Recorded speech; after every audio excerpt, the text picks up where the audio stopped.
Welcome to another Stelbot adventure as we visit Yellowstone National Park. If you like this video, give it a thumbs up, and feel free to leave a comment below. Let us know what your favorite part of Yellowstone is, and check back every Sunday for a new video. We entered Yellowstone through the north entrance. First, let's head to the visitor center for a map of the park and to stamp our National Parks Passport book. At the center, we had our first animal sighting in Yellowstone.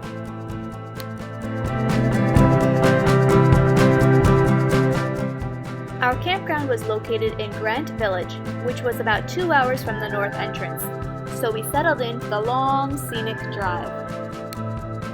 Yellowstone National Park was established on March 1st, 1872. It was the first national park in the United States and in the world. Yellowstone is approximately 3,472 square miles and encompasses 3 states, Wyoming, Montana, and Idaho. Yellowstone National Park sits on top of an active volcano and approximately 50 earthquakes occur daily.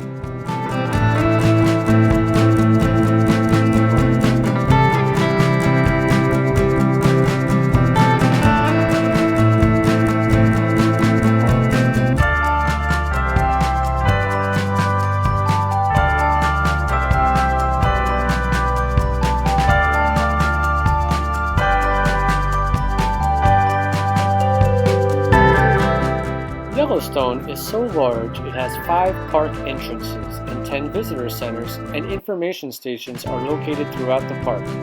The Grand Loop Road, which traverses the park, is in the shape of a figure 8. The entire loop is 140 miles and can take anywhere from 4 to 8 hours to travel in its entirety. On our left, we can see Yellowstone Lake. This is the largest high-elevation lake in North America, located at approximately 7,700 feet above sea level. The water is extremely cold, and swimming is not recommended.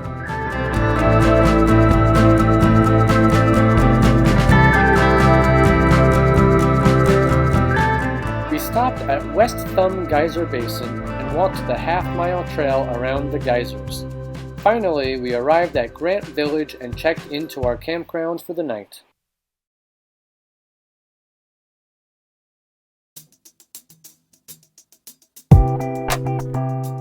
Day 2. After a quick photo op at the Continental Divide, we headed up towards the Upper Geyser Basin. The Upper Geyser Basin contains approximately 25% of the world's geysers, including Old Faithful. Old Faithful is the most popular attraction in Yellowstone Park. We suggest that you go there early in the morning before the crowds come.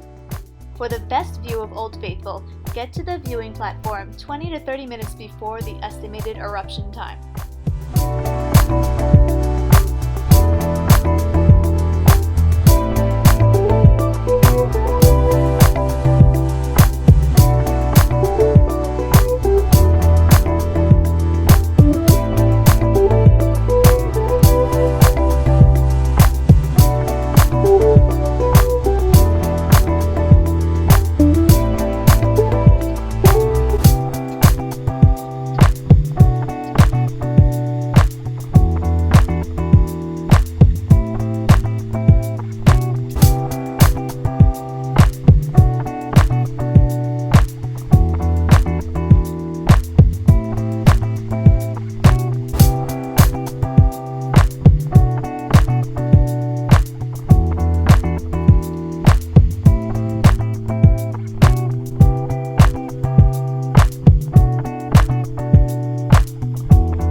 Plan to spend time walking along the Upper Geyser Basin Trail.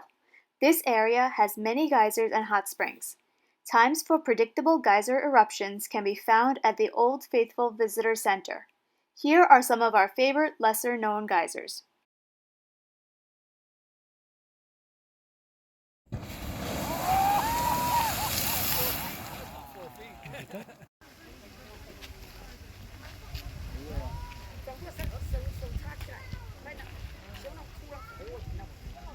We're back on the road and are on our way to the next stop, the Grand Prismatic Spring at the Midway Geyser Basin. We took a walk along the one-way boardwalk, which is less than a mile, to get an up-close and personal look at the hot springs.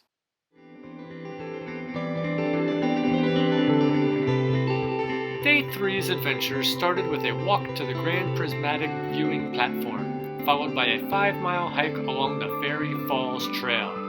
The Ferry Falls were amazing.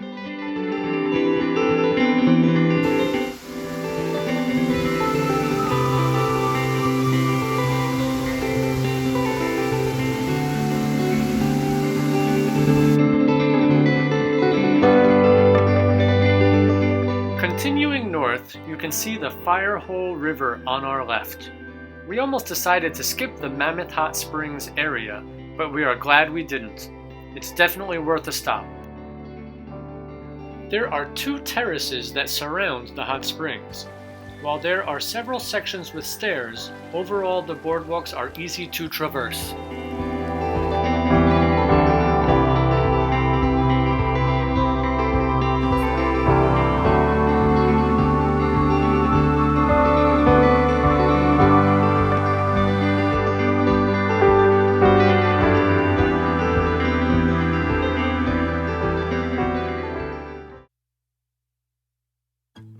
On our last day in Yellowstone, we decided to visit the Grand Canyon of the Yellowstone River.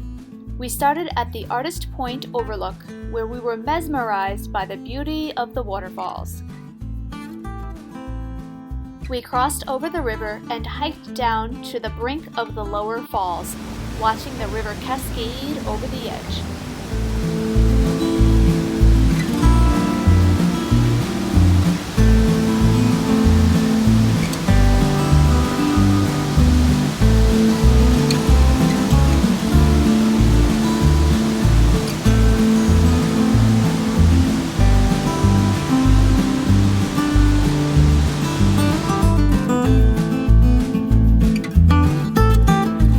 Stopped briefly at the Grand View Overlook for a different view of the Yellowstone River.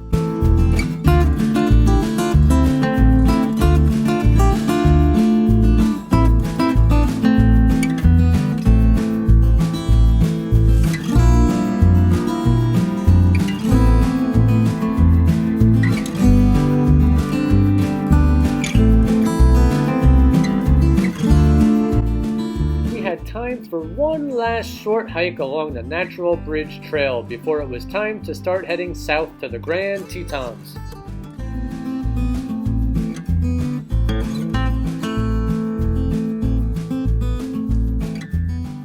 Thank you for joining Stelbot Adventures at Yellowstone National Park.